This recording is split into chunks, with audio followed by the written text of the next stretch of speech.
Color managing documents for online viewing.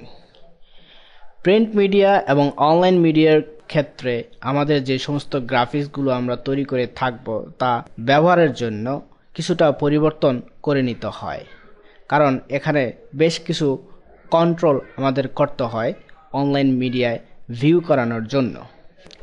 Online মিডিয়ায় বিভিন্ন ধরনের মনিটরে আপনার গ্রাফিক্সগুলো দেখানো হয়ে থাকতে পারে, সেগুলো কিভাবে কন্ট্রোলিং করা যেতে পারে অ্যাকচুয়াল কালার ভিউ করানোর জন্য, তার জন্য আমাদের মাথায় রাখতে হবে বেশ কিছু বিষয়। এক্ষেত্রে আমাদের কালার ম্যানেজিং এর জন্য sRGB কালার স্পেস ব্যবহার করতে হবে। অনলাইন ভিউইং এর জন্য sRGB কালার স্পেস সুইটেবল এবং Adobe Illustrator, Adobe Photoshop, Adobe InDesign এবং Adobe Acrobat এর কালার সেটিং থেকে আমাদের এই sRGB কালার স্পেস ঠিক করে দিতে হবে।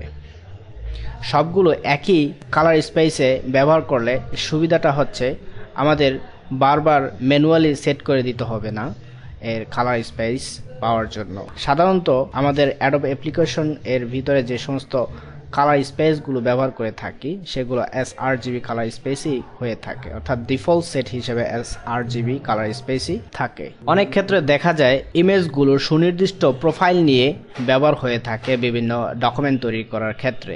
এই সুনির্দিষ্ট প্রোফাইলগুলোকে যদি আমরা sRGB কালার স্পেসে কনভার্ট করতে চাই, সেক্ষেত্রে আমাদের এডিট থেকে কালার সেটিং, এখান থেকে ওয়ার্কিং স্পেস RGB এর sRGB IEC অর্থাৎ আমাদের sRGB ডিফল্ট হিসেবে সেট করা রয়েছে।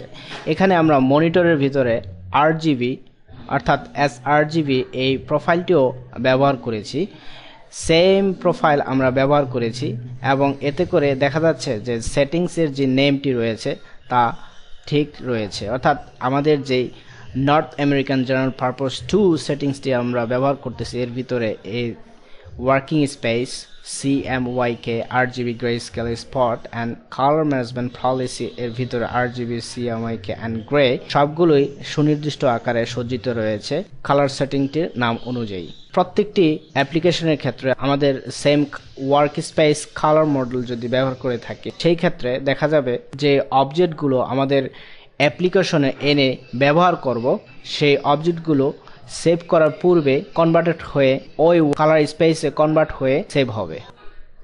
Colour managing PDFs for online viewing. আমরা যখন কোনো ডকুমেন্টকে পিডিএফে এক্সপোর্ট করব, তখন এর ভিতরে কালার প্রোফাইলগুলোকে ইনক্লুড করে ব্যবহার করতে পারি। কালার প্রোফাইলগুলোকে কিভাবে ইনক্লুড করা যেতে পারে দেখা যাক। File, export, PDF, save, output. এখান থেকে কালার কনভার্সন, যদি আমাদের কালার কনভার্সন প্রয়োজন পড়ে সেক্ষেত্রে কনভার্ট টু ডেস্টিনেশন, এবং ডেস্টিনেশনটি আমাদের ডকুমেন্ট RGB sRGB অথবা ওয়ার্কিং RGB যে কোনো একটি সিলেক্ট করে কনভার্ট করে নিতে পারি। ইনক্লুড ডেস্টিনেশন প্রোফাইল, আমাদের প্রোফাইলটি যদি ইনক্লুড করে দিতে চাই তাহলে এই অপশনটি ব্যবহার করতে পারি। ডোন্ট ইনক্লুড প্রোফাইল, যদি প্রোফাইলটি ইনক্লুড করতে না চাই তাহলে এই কমান্ডটি ব্যবহার করতে হবে। আমরা ইনক্লুড করে দিতে পারি RGB এর প্রোফাইল। এখানে একটি বিষয় মনে রাখতে হবে, RGB এর কালার প্রোফাইল যদি এমবেড করে থাকে সেক্ষেত্রে ফাইল সাইজ বৃদ্ধি পাবে 3 কিলোবাইট, এবং CMYK কালার প্রোফাইল যুক্ত করে দিলে সেক্ষেত্রে 0.5 মেগাবাইট টু 2 মেগাবাইট পর্যন্ত ডকুমেন্ট সাইজ অতিরিক্ত বৃদ্ধি পাবে। Colour managing HTML documents for online viewing. অনলাইনে HTML ডকুমেন্টে যদি আমরা কোনো প্রকার ইমেজকে ভিউ করাতে চাই সেক্ষেত্রে কালার ম্যানেজমেন্ট করা সহজ বিষয় নয়। কিছু সংখ্যক ইমেজ এমবেডেড কালার প্রোফাইলগুলো সাপোর্ট করে থাকলেও এখানে কন্ট্রোলিংটা বেশ শক্ত। তবে এখানে যে সমস্ত কালারগুলো আমরা ভিউ করাবো সেই সমস্ত কালারগুলো অবশ্যই sRGB ওয়ার্ক স্পেস ব্যবহার করে কাজ করবে, এবং এক্ষেত্রে এর যেই কালারগুলো থাকবে সেই কালারগুলোই কেবলমাত্র তখন ব্রাউজারে সঠিকভাবে উপস্থাপিত হবে।